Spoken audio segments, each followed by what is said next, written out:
Jim Alexander here with Real Talker. We are at the premiere of Candy Corn in the background, perfectly said it. We're talking to one of the men that appears in the film. Please introduce yourself, sir. Yeah, my name is Patrick Ryan. Patrick, tell me about your role in the film. What can we expect seeing you and what you're going to do in it? Yeah, so I played Deputy Fox.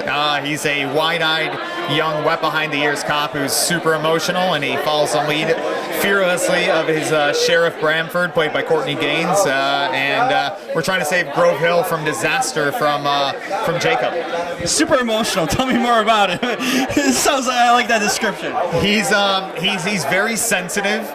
There is a moment, I haven't seen the movie yet, so there is a moment where I was asked if I'm able to cry on cue, which I can, depending on the situation. That does happen in the movie, so there's a bit of an emotional element. Hopefully, if people enjoy watching people they can get attached to, maybe I'll tug at their heartstrings a little bit. So I heard this movie was a long time in the making. It took a long time to put it together to get to this point right now. What was the set like? What was the atmosphere on the set like? You're doing a horror film. Usually those are fun in a lot of ways too. But what was this particular set like? I mean, it was a blast. It was a lot of fun. However, you hit the nail on the head.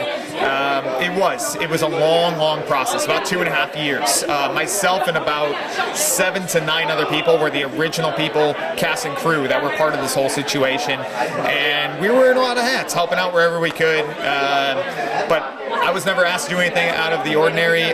Josh really wanted me to focus on my character, really wanted to make sure everything I was nailed down, my emotions, trusted me to take chances, and was really supportive. But it was a lot of hustle and bustle. We were flying all over the country to film this movie for everybody, man. So I spoke to Josh. He seems like a really cool, authentic kind of guy. You know, a guy's guy, someone you can have a beer with or just chat. And what was he like to work with and on this movie? It's a personal movie to him. It's his story in a lot of ways that influenced through his personal influences and in horror in the genre. Yeah, and to clarify, Josh is a guy you definitely don't want to have a whiskey with. That man can enjoy some really proper whiskey or bourbon. However, Josh is one of the best people I've ever met in this genre, in this world of acting and making movies. He's been incredibly kind to me. He's been incredibly kind to everybody on set. I never heard him get upset, raise his voice to anybody.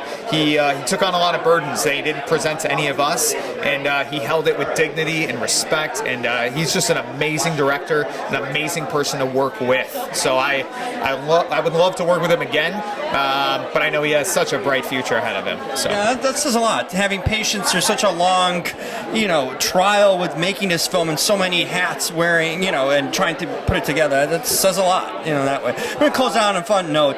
As if this wasn't fun itself. Of course it was. Yes. Favorite Halloween candy? Ooh, wow, that's a curveball. Yep. Wow. Favorite Halloween candy? Okay. All right. Man, this is gonna hurt my feelings a little bit. Okay.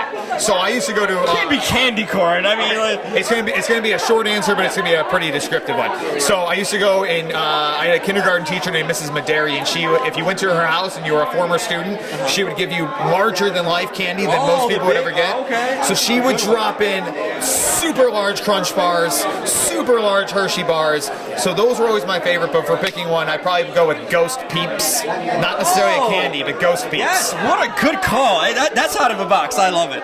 Perfect way to end this note. CM in Candy Corn. Thank you.